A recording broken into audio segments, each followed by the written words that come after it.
یہ سب سے بڑے زوال کے سببوں میں سے سب سے بڑا زوال. اگر آپ زوال کا خاتمہ چاہتے ہیں تو اس سبب پر کام کریں گے، یہ سبب ختم ہو جائے، قرآن و حدیث سے ہمارا تعلق بحال ہو جائے. اور دوسرا ہمارے زوال کا سبب یہ ہے کہ ہم تنگ نظری کا شکار ہوئے ہیں. ہم نے امت مسلمہ بیس کا لیول یا ٹائٹل اپنا ختم کر دیا ہے. اب ہمارا ٹائٹل امت مسلمہ بیس کا نہیں ہے، امت مسلمہ کا ٹائٹل ہی ہمارا نہیں ہے. ہماری مساجد کا ٹائٹل امت مسلمہ کا ٹائٹل نہیں ہے، ہمارے مدارس کا ٹائٹل امت مسلمہ کا ٹائٹل نہیں ہے، ہمارے لٹریچر کا ٹائٹل امت مسلمہ کا ٹائٹل نہیں ہے. ہمارے لٹریچر میں لکھی ہوئی باتیں امت مسلمہ لیول کی نمائندگی نہیں کرتی، موٹیویٹ ہی نہیں کرتی، ابھارتی ہی نہیں. ہم ان سارے زوال کے اسباب کا مطالعہ کرنے کے بعد یا اپنے جو ہمارے اسلاف نے اس صدی کے یہ 2 صدیوں میں جو ہمارے اسلاف ہیں جنہوں نے اسباب زوال کے لکھے ہیں اور ان کے خاتمے کے لیے لائحہ دی ہے، ان کی تعلیمات کی روشنی کی میں بات کر رہا ہوں. یہ نہیں کہ ہم بڑے نامور لوگ ہیں، نہیں، ہم ناقص لوگ ہیں، کمزور لوگ ہیں، لیکن ہم جن لوگ کو فالو کر رہے ہیں یا کاپی کر رہے ہیں وہ جن کو کاپی کیا جا رہا ہے وہ عظیم لوگ ہیں. ڈاکٹر اقبال جیسے لوگ عظیم لوگ ہیں، برہان فاروقی صاحب جیسے لوگ عظیم لوگ ہیں، شاہ ولی اللہ محدث دہلوی جیسے لوگ عظیم لوگ ہیں، امام غزالی جیسے لوگ عظیم ہستیاں ہیں. ہم ان کو فالو کرنے اور ان کو پڑھنے کی کوشش کر رہے ہیں، ان سے اپنے افکار کو ڈیرائیو کرتے ہیں اور ڈیرائیو کر کے ہم جو اپنے زوال کے اسباب دیکھتے ہیں ان کے خاتمے کی پلان ہم کر رہے ہیں. تو ہم تنگ نظری کو ختم کریں گے، یہ ہمارا ہدف ہے کہ ہم اپنے تعلیمی نظام میں تنگ نظری نہیں لائیں گے، وسعت نظری لائیں گے. مدارس نے تنگ نظری پیدا کی اور ابھی تک تنگ نظری کی بنیاد پر سارا نظام تعلیم قائم ہے. صرف ایک مسلک کو پڑھا کر بچوں کو بند کیا جا رہا ہے اور بند کر کے مولوی پیدا کر کے معاشرے میں پھینکے جا رہے ہیں. یہ ایسا نقصان ہے جس کی تلافی قریب میں ممکن نظر نہیں آ رہی. تاوقتے کہ اس کے خلاف ایک مضبوط سٹینڈ نہ بنے، پاورفل سٹینڈ بننا چاہیے صاحبان علم کا، علم و دانش کا، اور جو کسی چھاپ پر نہ ہو. بس ان کی چھاپ یہی ہو کہ ہماری چھاپ اسلام ہے، ہماری چھاپ امت مسلمہ ہے، ہماری چھاپ ہمارا دین ہے، ہماری چھاپ ہمارا گزرا ہوا زمانہ ہے، ہمارا عروج ہماری چھاپ ہے. وہ اس چھاپ کے ساتھ اپنا فخر کے ساتھ زندگی گزارنے والے ہوں، تب جا کر مستقبل میں کوئی تصویر بنتی ہے. ہم اپنے ماضی کو دیکھ نہیں رہے. یہ جو تنگ نظری کے ماحول میں ایک ون مسلک بیس طالب علم پیدا کیے جا رہے ہیں، مولوی پیدا کیے جا رہے ہیں، ہم ان سے کس مستقبل کی توقع رکھتے ہیں؟ انہیں تو دوسری رائے پڑھنے کی اجازت نہیں ہوتی. ایک رائے سے دوسری رائے پڑھنے کی اجازت ہی نہیں ہے. وہ لٹریچر ہی ان کی لائبریریوں میں نہیں ہوتا. اسے کافر یا مشرک کا لٹریچر یا بدتی کا گستاخ کا لٹریچر سمجھ کر بین پھینک دیا تھا. خبردار ہے یہ لٹریچر آگے ساڑھی لائبریری کیا پیچھے رہ گیا. ہم نے اس چیز کو ختم کرنا ہے. مجھے ابھی کال آئی ہے 7:10 پر کہ ہم آپ کو ہتار سے کال آئی کہ آپ کی لائبریری کے لیے تفہیم القرآن مولانا مودودی صاحب کی گفٹ کرنے لگے تھے. میں نے کہا ویلکم. یعنی پہلا گفٹ جو آپ کی لائبریری کو آ رہا ہے وہ مولانا مودودی صاحب کی تفسیر ہے تفہیم القرآن، غالباً وہ 5 جلدوں پر ہے. میں نے کہا ویلکم ٹو یو، ہم آپ کو ویلکم کرتے ہیں. آپ دیں جو جس کا لٹریچر لکھا ہوا ہے امت مسلمہ میں اور متداول ہے اور پڑھایا جاتا ہے، پڑھے جاتے ہیں، لوگ پڑھتے ہیں اس کو. ہمارے بچوں کو موقع ملے، ہمارے جو بھی ہماری لائبریری سے کنسرن ہو وہ اس کا مطالعہ کریں. اور ہم انشاءاللہ اپنی لائبریری کو اپنے تعلیمی نظام کے کلچر کو وسعت پر مبنی بنائیں گے، تنگ نظری پر مبنی نہیں بنائیں گے. تو یہ ہمارے فکری افکار ہیں، ہم ان پر سٹینڈ پختگی سے لیں گے، ذرا برابر بھی پیچھے نہیں ہٹیں گے انشاءاللہ. اور پختگی سے سٹینڈ لے کر ہم اپنے جو زوال کے اسباب ہم نے متعین کیے ہیں ان زوال کے اسباب کو ختم کر کے انشاءاللہ امت مسلمہ کو ایک بہتر مستقبل دینے کی طرف آپ جوانوں کو، بزرگوں کو راہ دینے کی کوشش کریں گے اور پلیٹ فارم دیں گے. پلیٹ فارم کے بغیر کبھی جدوجہد نہیں ہوتی. یہ دیکھو ہم اگر یہاں پلیٹ فارم نہ بناتے نا تو میں اوپر والی مسجد میں کھل کے بات نہیں کر سکتا. میں غلام ہوا، انتظامیہ ہے، مسلک بیش بات ہے، میں نے یہاں نماز کے بعد ذکر نیچی آواز میں کر دیا، ادھر کیا شور مچ کے، ادھر میں نے ذرا سی بات کی ہے کہ یار نماز کے بعد نیچی آواز میں ذکر کرو، نماز پیچھے خلل پڑتا ہے، پڑھنا بن گیا۔ لیکن یہاں چونکہ ہمارا اپنا مرکز ہے، ہم ایک نئے انداز سے بنیاد رکھنا چاہتے ہیں، جو چیزیں حل ہو سکتی ہیں امت مسلمہ کی ان کو حل کر دینا چاہیے، جو حل ہو سکتی ہیں ان کو حل کر دینا چاہیے۔ بھائی اس میں کیا ہے، وہ کوئی اونچا پڑے یا نیچے پڑے، ہیں تو دونوں اللہ کی بارگاہ میں قبول ہیں، لیکن ایک اچھی راہ پہ جس پہ ساروں کا اتفاق ہو سکتا ہے، اور واقعی اور امام احمد رضا خان بریلوی رحمۃ اللہ علیہ کا فتویٰ ہے کہ نماز کے بعد اونچی تلاوت بھی نہیں ہونی چاہیے، قرآن کی تلاوت بھی نہیں ہونی چاہیے۔ اگر نماز بندہ پڑھ رہا ہے تو اس کے سامنے اونچی نماز میں تلاوت نہیں کرنی چاہیے، انہوں نے منع کیا۔ اسی وجہ سے یہ دعوت اسلامی جو سبز پگڑیوں والے ہیں، انہوں نے نماز کے بعد ذکر بند کر دیا، گولڈا شریف والوں نے بند کر دیا، جسٹس کرم شاہ نے بند کر دیا، ڈاکٹر تارو قادری نے چلو تو یہ تو پہلے کو بات ہے، تارو قادری صاحب نے تو 72 میں بند کر دیا۔ یہ خواہ مخواہ امت مسلمہ میں نزاع کا فیصلہ نہ ہوا، خواہ مخواہ مفت، کوئی اس کی حیثیت ہی نہیں ہے، کیا اس کی شرعی حیثیت ہے؟ کوئی اونچا پڑھتا ہے کوئی نیچے پڑھتا ہے، پڑھتا ہے، قبول تو اللہ نے کرے ان الذین یخشون لهم مغفرۃ واجر نذیر واسروا قولکم او اجہروا، تم اپنی بات کو نیچی کرو یا اونچا کرو، انہ علیم بذات الصدور، وہ تمہارے سینوں کی باتوں کو بھی جاننے والا ہے۔ اونچا کرو گے تبھی اسی نے سننا ہے، نیچا کرو گے تبھی اسی نے سننا ہے، جواب بھی اس نے دینا ہے۔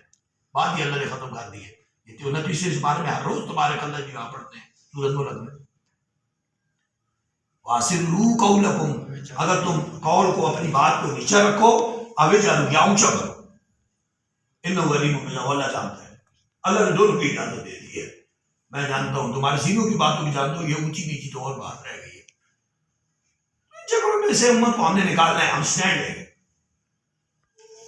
اذانوں سے پہلے ہم کھلی اجازت دے رہے ہیں، کوئی پڑھتا ہے پڑھے، نہیں پڑھتا کوئی بعد میں پڑھتا ہے، منہاج القرآن کے برکت میں بعد میں تو اسی پڑھا جاتا ہے، کبھی پڑھتے ہیں کبھی نہیں پڑھتے، اوپن کر دیں گے، ان چیزوں کی حیثیت ہی نہیں ہے۔ جب یہ مستحب اعمال میں چلے جاتے ہیں، مباح جائز اعمال میں چلے جاتے ہیں، کوئی کرتا ہے، لیکن کسی کو اس کو اذان کا حصہ بنانے کی اجازت نہیں۔ اذان وہی ہے جو اللہ اکبر سے شروع ہوتی ہے، بس دیٹس اٹ، ختم۔ اور ہر حدیث کی کتاب میں اللہ اکبر سے اذان لکھی ہوئی ہے۔ درود یہ اضافی عمل ہے، مستحبات میں آ جاتے ہیں، کوئی کرتا ہے ثواب ہے۔ اب آپ کو ہر حدیث کی کتاب میں یہ مسجد میں داخل ہونے کی دعا میں اللہم افتح لی ابواب رحمتک کا ساتھ نبی صلی اللہ علیہ وسلم پر درود پڑھنا لازمی ہے۔ ہر حدیث کی کتاب میں دیکھیں، جب بھی مسجد میں داخل ہو یہ دعا پڑھو اور نبی صلی اللہ علیہ وسلم پر درود و سلام پڑھو۔ بخاری کو دیکھ لیں، مسلم کو دیکھ لیں، ہمیں ان چیزوں کو پریچ کرنا چاہیے، بات تبلیغ کرنی چاہیے، جو مسائل حل ہو سکتے ہیں ہم حل کریں گے، ہمیں کوئی ڈر نہیں ہے، کوئی بھی کیا کہیں گے، اتنا اٹھے گا نہیں اٹھے گا، ہمارا اپنا مرکز ہے۔ اس لیے ہم کہہ رہے ہیں پلیٹ فارم اپنا بناؤ گے تو تم زوال کے اسباب کا جیسے حل چاہو گے ویسا کرو گے۔ اس دن وہ مشتاق وکیل آیا نا، وہاں یہ کچھ بڑھانے پہ وہ دنیا میں سیدھی نہیں بناؤ، دنیا میں سیدھی انتظامیہ حالت نہیں بناؤ دے رہے، یہ آپ کا اپنا مرکز ہے تبھی آپ اتنے کھلے دل سے بنا رہے ہیں اور یہ کرسیاں لگا رہے ہیں، جو مرضی کر رہے ہیں اور جس طرح کی چاہے لگا رہے ہیں۔ کل وہ بات والے آپ دوست آئے تو ادھر آئے تھے، وہ مجھے کہتے ہیں پرانی کوئی مسیح تو کہتے ہوتے ترجمۃ القرآن مسیح چل ویسی، میں اگر کرسیاں نہ دو چل ویسی کی، اگر کرسیاں نہیں لگائیں گے وہ زیادہ مہر رکھیں گے، پورے دین رکھنا پھر میں نے آنا ایک اور مسیح بڑھا دیں۔ ہاں یہ چیز ہاں وہاں سب چیزیں موجود ہیں، ہم نے نئے بنیاد رکھنی ہے۔ علامہ نے کیا فرمایا؟ جہان تازہ، ہاں جہان تازہ کی ہے افکار تازہ، جہان تازہ کی افکار تازہ سے ہے نمود، سنگ و گش سے ہوتے نہیں جہاں پیدا، پرانا سنگ پتھر نہ ٹٹا نہ بولے نئے جہان نہیں بنے، یعنی پرانے افکار سے بات نہیں بنے گی، نئے افکار پر بنیاد رکھو، نئے افکار آپ جو زندہ کریں۔ آپ مرد ہیں، پڑھے لکھے لوگ ہیں، جوان ہیں، جذبات رکھتے ہیں اور امت مسلمہ کی پلان فیوچر کی بہترین پلاننگ رکھتے ہیں تو پلیٹ فارم خود بنائیں گے، اس پلیٹ فارم کی اپنی ریکوائرمنٹس ہوگی۔ آپ امت بیس پہ کام کرنا چاہتے ہیں تو آپ اپنے پلیٹ فارم پہ کام نہیں کریں گے، کسی کے پلیٹ فارم پہ جا کے کام کریں گے تو وہ آپ کو کرنے دیں گے، باقی دوسرے دیکھیں آپ کے خلاف کھڑے ہو جائیں گے، پلاننگ کریں گے آپ کو وہاں سے نکالنے کی کوشش کریں گے. میں اوپر والی مسجد میں امت کی بات کرتا ہوں تو سارے کی کرتے بیٹھ جاتے ہیں کیسا یہ میں نے وہاں 25 سال ہو گئے مجھے وہاں جمعہ پڑھاتے ہوئے. 98 میں نے وہاں جمعہ شروع کی، 23-24 سال ہو گئے، لیکن میں نے کبھی الحمدللہ پھر قواریت کی بات نہیں کی. میں نے ہمیشہ امت پہ اس پر بات کی ہے اور آج بھی بیٹھا ہوا ہوں. یہ تو ہم نے ہاتھوں سے بنایا نا، اپنے ہاتھوں سے. یہ تو زمین ہم نے خود خریدی ہے، اس کے ہرے ہم نے خود بنائے ہیں، اس کی کنواں ہم نے خود اپنے ہاتھوں سے کھودا ہوا ہے. یہ ماما رفاق کو یہ اس کا نانا دادا بابا یہ گواہ ہے، یہ با اسماعیل صاحب اور یہ سارے بھائی گواہ ہیں. اس کے ہرے ہم نے خود ٹینکیاں خود کھودی ہیں. یہ اے بابا غلام نبی صاحب یہ سارے واقف ہیں. یہ تو ہم نے بنایا ہی آزاد اس لیے نا کہ ہمارا پلیٹ فارم آزاد ہوگا تو ہم آزادی سے بات کریں گے. غلامی تو قبول ہی نہیں. میں وہاں فیکٹری نوکری چھوڑ کے آ رہا ہے اس ویر سے میں نے تو انہوں نے ہاتھ تو ہی کرو اس تو چیک کرا اللہ کے باپ بیٹھا ہے جو لینا ایک یہ کیا بات ہے سویرے سے ہاتھ تو چیک کراؤ تو سر غلام ہو کوئی. ہم آزادی سے زندگی گزاریں گے. اب میں نوکری چھوڑ کے آیا ہوں 8-10 سال کی بس چل رہا چھوٹی. حالانکہ میرے ماں باپ صاحب ان پڑھ ہیں، بہت غریب لوگ تھے. وہ کہتے کی پہ کرنا چاہیے میں ماننا پکی نوکری چھوڑا لگا پینشن ہو گیا میں بال بچے مزے کروا لگا کہ وہ مزے کروا کر رہا ہے. وہ جو دینا چاہے گا تو نہیں دے سکتا، اس کے پاس طاقت نہیں ہے. رزق دے گا اور ایسا عزت والا رزق دے گا. آج الحمدللہ عزت سے ہے، کوئی پریشانی نہیں. آپ بھی سکون سے بیٹھ کے پڑھتے ہیں، کوئی پھر بھی کوئی پریشانی رزق کی پھر بھی پریشانی نہیں ہے. 24 گھنٹے پڑھتے رہے پھر بھی رزق کی پریشانی نہیں ہے الحمدللہ. تو اس لیے ہم افکار پر زندگی گزارنا چاہتے ہیں، افکار پر بنیاد بنانے سے یہ اس پلیٹ فارم کو منہاج القرآن کے پلیٹ فارم کو افکار پر بنائیں گے. افکار پر کمپرومائز نہیں ہوگا. اور اپنے بچوں کو یہ جو ہمارے اسٹوڈنٹس ہیں جو بھی بڑے بزرگ بھی ہیں آپ کو بھی کہیں گے کہ افکار پر زندہ رہو. افکار میں امت مسلمہ کی فلاح ہے. اللہ پاک ہماری مدد فرمائے. جی سورۃ حدید کھولے شاباش. سورۃ حدید ہے 28واں سپارہ ختم ہو گیا ہے، 27واں شروع ہو گیا ہے. 28ویں کے پا کی ریویژن ہوا کرے گی. پا مین ایک رکو پیچھے ریویژن ہوگی اور صفحہ بتا دیں ان کو. ایک بندے کھول کے صفحہ بتا دیا کیسے قرآن لایا کرو.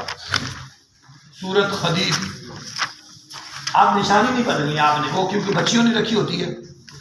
آپ نشانی نہیں لگائیں. آپ پرانے ہو گئے بچیاں تھوڑی 625 جی کھولے جی. سورۃ حدید ہے.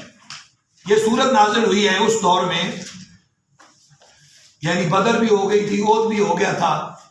اور یہ جو بعد میں جو کشمکش شروع ہوئی ہے نا مکہ کے بعد جب اہل مکہ سے ٹکراؤ تھا نا صرف پہلے تو مکہ کے ٹکراؤ کے بعد جب اہل مکہ کو مسلمانوں کی طاقت کی اہمیت پتہ چلی کہ یہ مسلمان تو تھوڑے سے نہیں ہیں، یہ تو ہمیں مار کے رکھ دیں گے، انہوں نے پھر ارد گرد قبائل کو ساتھ شامل کیا، بڑی بڑی سلطنتوں کو انوالو کرنا شروع کر دی. اس وقت پھر یہ سورت پاک نازل ہونا شروع. غزوہ تبوک 9 ہجری یہ زیادہ غزوہ تبوک کے بارے میں. نبی صلی اللہ علیہ وسلم نے جب مکہ فتح کر لیا تو مکہ فتح کے بعد رومی سلطنت نے مسلمانوں کے خلاف حملہ. اب روم ایک بڑی سلطنت تھی اس وقت. روم نے مسلمانوں پر حملہ کرنے کا پلان کیا تھا. اس کے مقابلے میں پھر نبی صلی اللہ علیہ وسلم تبوک کے مقام پر 30,000 کا لشکر لے کر گئے تھے. یہ سورت پاک اس سینیریو میں نازل ہوئی ہے کیونکہ اب جنگ کا مارکا صرف قبیلوں سے نہیں رہا، حکومتوں کے ساتھ آ گیا. ٹکراؤ حکومتوں کے ساتھ آ گیا، بڑی بڑی ریاستوں کے ساتھ. اس تناظر میں یہ نازل ہوئی. پڑھے اعوذ باللہ من الشیطان الرجیم بسم اللہ الرحمن الرحیم. سبح تسبیح کرتے ہیں اللہ کے لیے اللہ کے لیے ماں جو فی میں سماوات ہے آسمانوں میں ہے والارض اور زمینوں میں وہ ہوا اور وہ اللہ العزیز و عزیز ہے حکیم ہے. قرآن پڑھا ہوا ہے آپ نے یہ سبق. لہو اس کے لیے ملک و بادشاہی ہے سماوات ہے آسمانوں کی والارض اور زمینوں کی. یحیی وہ زندہ کرتا ہے، و یمیت اور وہ مارتا ہے، وا اور ہوا وہ اللہ، اللہ پر کل تمام شیء چیزوں پر قدیر قدرت ہے۔ آپ تھوڑے کھلے ہو جائیں، تھوڑے بیٹا پیچھے آئے، یہ بھائی تھوڑے تنگ بیٹھے گے، تھوڑا ایزی ہو جائے اور پیچھے آ جائے۔ اپنا اپنا قرآن کھولنا چاہتے ہو کھول لو، کوئی مسئلہ نہیں جی۔ ہوا وہ اللہ، الاول اول بھی ہے، والآخر آخر بھی ہے، والظاہر ظاہر بھی ہے، والباطن باطن بھی ہے، اور ہوا وہ اللہ بکل تمام شیء چیزوں پر علیم علم رکھنے والا، ہوا وہ اللہ الذی جس نے خالقہ پیدا کیا سماوات آسمانوں کو، وا اور اردا زمین کو، فی میں ستت مین چھ ایام دنوں میں، ثم پھر استویٰ وہ متمکن ہوا، علی العرش علی پر عرش پر، یعلم وہ جانتا ہے، ما جو یالجو داخل ہوتا ہے، فی میں ارد زمین میں، وا اور ما جو یخرجو نکلتا ہے، من سے اس زمین سے، وا اور ما جو ینزلو نازل ہوتا ہے، من سے السماء آسمان سے، وا اور ما جو یعرجو عروج کرتا ہے، اوپر جاتا ہے، فیہا اس میں یعنی آسمان کی طرف، وا اور ہوا وہ اللہ معکم تمہارے ساتھ ہوتا ہے، اینا جہاں کہیں ما کنتم تم ہوتے ہو، واللہ اور اللہ بما تعملون جو تم عمل کرتے ہو بصیر دیکھنے والا ہے، لہو اس کے لیے ملک و بادشاہی ہے، سماوات آسمانوں کی، والارض اور زمینوں کی، وإلی اللہ اور اللہ کی طرف ترجعو تم نے لوٹ کر جانا ہے، لوٹ کر جانا ہے، امور و سارے کام، یہ ترجعو مؤنث کا صیغہ ہے، یہ تم نہیں کریں گے، ہر امر میں اللہ کی طرف لوٹ کر جانا۔ یولے جو وہ داخل فرماتا ہے، لیلا رات کو، فی میں نہارے دن میں، وا اور یولے جو وہ داخل کرتا ہے، نہارا دن کو، فی اللیل رات میں، وا اور ہوا وہ اللہ علیم جاننے والا ہے، بذات صدور سینوں کی باتوں کا، سینوں کی باتوں آمینو لوگو ایمان لاؤ، باللہ اللہ پر، ورسولہ اور اس کے رسول پر، اور انفقو تم سارے خرچ کرو، مما اس سے، من سے، ما جو جعلکم بنایا، تم کو مستخلفین نائب فی ہے اس مال کا، یعنی اس مال سے خرچ کرو جس کا ہم نے تمہیں نائب بنایا ہے، مستخلفین نہیں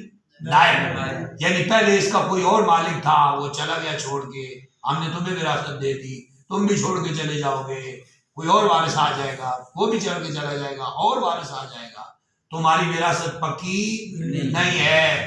یعنی اللہ پاک اتنی ساری باتیں کہنے کے بعد اب مال خرچ کرنے پر ابھار رہا ہے، اور مال خرچ کرنے پر ابھار کس لیے رہا ہے؟ روم کے ساتھ ٹکراؤ لینے کے لیے، یعنی پہلے چھوٹی چھوٹی جنگیں کرتے رہے ہو، اب بڑا معرکہ آنے والا ہے، بڑی سلطنتوں کے ساتھ ٹکرانے کا وقت آ گیا ہے۔ اللہ نے ساری اتنی بیان کی، میں یوں کرتا ہوں، میں یوں کرتا ہوں، میں یوں کرتا ہوں، سارا کرنے کے بعد اب فرمایا کہ تم مال خرچ کرو، اب تمہارا مارکا بڑا آنے والا ہے، اور اللہ پاک تاکیداً ذہن سازی کر رہے ہیں کہ یہ نہ کرنا کہ مال کے ساتھ چمٹ نہ جانا، یہ مال تم بھی نائب ہو، اس سے پہلے اس مال کا کوئی اور وارث تھا، تم نے بھی ہمیشہ اس مال پر رہنا نہیں ہے، اس لیے خرچ کرو اللہ کی راہ۔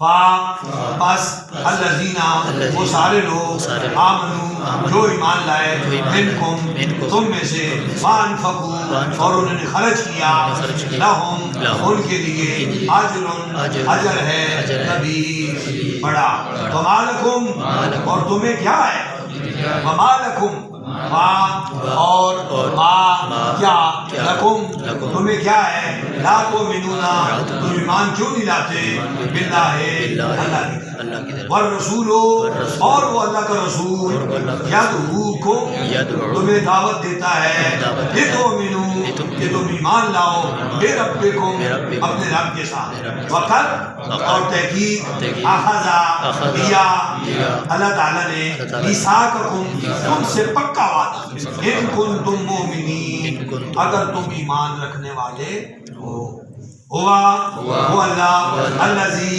جس نے ينزل نازل کرتا ہے اللہ پر عبدہ اپنے خاص بندے پر آیات آیتیں بینات روشن واضح لیخرجکم تاکہ وہ تمہیں نکالے من سے ظلمات ظلمت سے نور کی طرف ظلمت سبب بنتی ہے ظلم کا ظلمت ختم ہوگی تو ظلم ختم ہوگا اور ظلمت ختم ہوتی ہے علم کے نور سے علم پھیلا ہوا ظلم کی امت میں دنیا کو علم کی نعمت سے مالا مال کرو اور ڈیوائن نالج جو علوی علم ہے وہی پر مبنی علم ہے اس علم کو پھیلانے کی کوشش کرو ظلمت ختم نہیں ہوگی سوسائٹی سے ظلم ختم نہیں ہوگا سوسائٹی سے اس لیے اس پہ کام کرو اس لیے اللہ پاک نے قرآن میں اقرأ بسم ربک نماز کا حکم بعد میں فرمایا روزہ بعد میں زکوٰۃ بعد میں ہر چیز کا حکم بعد میں آیا 8 سال بعد آیا نبی صلی اللہ علیہ وسلم مکہ ہجرت کر رہے تھے مدینہ ہجرت کرنے والے تھے اس وقت نماز کا حکم آ رہا تھا زکوٰۃ کا حکم آ رہا تھا آج کی فرضیت یہ بعد میں آئی لیٹ آئی 8-9 ہجری میں جا کے آئی فرضیت پہلے نہیں آئی لیکن سب سے پہلے حکم کیا ہے اقرأ پڑھنے کا حکم آیا علم کا پتہ تھا کہ ظلمت تب بھی ختم ہوگی جب لوگوں کو شعور ملے گا شعور نہیں دو گے علم نہیں دو گے تو قوم کیسے ظلم کے خلاف ٹکرائے گی وہ خود ہی ظلمت میں ہے اور ظلمت خود ہی ظلم کا سبب ہوتا ہے ظلمت خود ہی ظلم کا سبب ہے آپ اللہ نے علاج فرمایا پہلے قرآن نازل فرمایا اقرأ فرمایا پڑھو پیغمبر بھی اپنی دعا کرتے ہیں پیغمبر بھی رب زدنی علما اللہ میرے علم میں اضافہ فرما اب پیغمبر کو دعا رہتی کس مقام پر ہوتا ہے علم کے لحاظ سے لیکن وہ بھی جب دعا کرتا ہے تو علم کی دعا کرتا ہے اس لیے فرمایا کہ ہم نے بندے پر آیتیں نازل کرائی ہیں تاکہ وہ تمہیں ظلمت سے نکالے کہ ظلمت نہیں آئے گی تو ظلمت ختم نہیں ہوگی تو ظلم کیسے ختم ہوگا علم دو لوگوں کو نور نور کی طرف وین اللہ بے شک اللہ بکم تمہارے ساتھ لا رؤوف ہے رحیم ہے وما لکم اب دیکھو پھر ادھر فرمایا نا وما لکم لا تؤمنون کیا ہوا ہے تم ایمان کیوں نہیں لاتے اب آگے پھر فرمایا وما لکم اور تمہیں کیا ہے اللہ تنفقوا کہ تم خرچ نہیں کرتے فی سبیل اللہ اللہ کی راہ میں وللہ اللہ کے لیے ہے میراث السماوات آسمانوں کی میراث والارض اور زمینوں کی میراث لا نہیں یستوی وہ برابر نہیں ہے بڑی خاص آیت کریمہ ہے اس رکوع کی انقلابی آیت کریمہ ہے اور لوگوں کو موٹیویٹ کر رہی ہے خاص کام پہ لا یستوی وہ مساوی نہیں ہو سکتے منکم تم میں سے من جو شخص انفقا خرچ کرتا ہے من قبل الفتح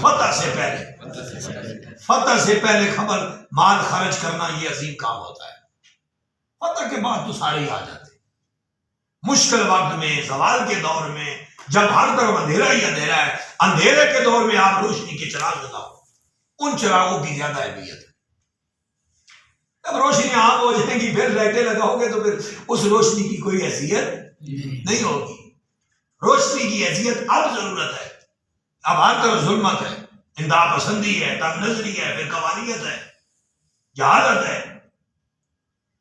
اور لوگ مسلک بیس جنون پہ دب چکے ہیں نکل ہی نہیں رہے گا ان حالات میں تم کوئی لائٹیں جلاؤ اللہ یہ فرما رہا ہے قبل الفتح فتح سے قبل وقاتل اور قاتل جنگ کرو اولئک یہی وہ لوگ ہیں اعظم بڑے درجتاً درجے والے من الذین ان لوگوں سے اب دیکھو نا قرآن نے کتنی کیٹیگریکلی بات کی کیٹیگریکلی قرآن نے موازنہ کرایا ہے، برابر نہیں ہو سکتے. لا یستوی منکم من انفق من قبل الفتح وقاتل اولئک اعظم درجۃ من الذین انفقوا، وہ درجے میں بڑے ہیں ان لوگوں سے جنہوں نے خرچ کیا من بعد ان کے وقاتلوا، اور انہوں نے جہاد کیا. یعنی فتح کے بعد بھی جو مال لائیں گے، خرچ کریں گے اور قتال کریں گے، درجہ تو ان کا بھی ہے، لیکن جو قبل از فتح کر جائیں گے ان کا درجے کے برابر. اس لیے آپ کا کام بڑا عظیم ہے، آپ خوش قسمت ہیں. اللہ نے آپ کو اول وقت میں انقلاب کے لیے چن لیا ہے، انقلاب مصطفی کے لیے، غلبہ اسلامی کا کام کرنے کے لیے. امت کو زوال سے نکالنے کی سوچ آپ کو آ گئی ہے. آپ ڈیلی بیسس پہ اپنا مائنڈ سیٹ امت مسلمہ بیس پر بنا رہے ہیں، غلبہ اسلام کا بنا رہے ہیں، اپنی نسلوں کو، اپنی بچوں کو اس رستے پر لگا رہے ہیں. آپ قبل الفتح والے ہیں، آپ کا درجہ اور بعد میں آنے والوں کا درجہ برابر. بعد میں آ جائیں گے، بڑے آ جائیں گے، آپ دیکھیں گے تو فلڈ آئے گا، سیلاب آئے گا لوگوں کا ادھر، کیونکہ اللہ پاک نے فرمایا اذا جاء نصر اللہ والفتح ورأیت الناس يدخلون فی دین اللہ افواجا. جب فتح آ گئی، مدد آ گئی اور فتح ہو گئی تو تم نے دیکھا کہ لوگ فوج در فوج اسلام میں داخل ہونے لگے. ابو سفیان جیسا بھی انتہائی ورسٹ آدمی، سخت دشمن اسلام کا، وہ بھی اسلام قبول کر گئے. پوری زندگی وہ لڑتے رہے، اور سب سے آگے جنگ بدر میں سب سے آگے ابو سفیان تھا، جنگ احد میں ابو سفیان تھا، اور آخری مکہ فتح ہونے تک وہ لڑتے رہے رسول پاک کے خلاف. لیکن بالآخر فتح مکہ پر ہو بھی گیا. اللہ کے رسول نے ان کو بھی قبول کر، اللہ نے ان کو قبول کر لی. اس وقت تو وسٹ انیمی بھی اسلام قبول کر لیتا ہے جب فتح ہو جاتی ہے. اب انقلاب کی بات کریں، بعد میں کریں گے تو بعد میں تو کئی کرنے والے ہو جائیں گے. اب ڈٹ کے رہیں، جب انقلاب کی آواز کوئی نہیں اٹھا رہا ہے. آپ میں جرأت پیدا ہوئی ہے کہ آپ انقلاب کی بات کرتے ہیں، غلبہ اسلامی کی بات کرتے ہیں، اور اسلام پر ڈٹ جانے کی بات کرتے ہیں، مال جان کی پرواہ نہیں کرتے. یہ آپ کا درجہ ہے، اللہ پاک درجہ دے رہا ہے. ساری اور کلن تمام کے ساتھ وعد اللہ نے وعدہ کیا ہے حسنا، نیکی کا، بھلائی اللہ دونوں کے ساتھ کرے گا. یہ نہیں کہ ان کے ساتھ بھلا نہیں ہوگا، جو پہلے آئے ان کے ساتھ بھی بھلا، بعد والوں کے ساتھ بھی بھلا، لیکن درجے میں اونچے کون ہو گئے؟ مشکل ٹائم پہ کام کرو. اب ڈاکٹر طاہر القادری نے علامہ اقبال نے بھی چراغ جلایا تھا، ان کی فارمنگ میں ڈاکٹر طاہر القادری نے بھی چراغ جلایا ہے. مشکل ٹائم اس نے گزار دیا ہے. اب تو دیکھو طاہر القادری 1972 میں اکیلا چلا تھا، 72 میں وہ he was only one man. He started his Tehreek from Lahore. He has migrated from Jang to Lahore. Then started Tehreek from Lahore. Now he is working in whole world. وہ پوری دنیا میں کام کر رہا ہے، لیکن چلا اکیلے ہی تھا، اکیلے ہی چلے تھے جانب منزل، لیکن اکیلے ہی چلے تھے جانب منزل، لیکن لوگ ملتے رہے، کارواں بنتا رہا. یہ کارواں بنتے ہیں اسی طرح. ڈٹ جانے والے پہلے لوگ ہی جو ہوتے ہیں، وہ ڈٹتے ہیں تو کاروان بنتا ہے. ٹھیک ہے، چلو ختم ہو گیا. واللہ اور اللہ بما تعملون، جو تم عمل کرتے ہو خبیر.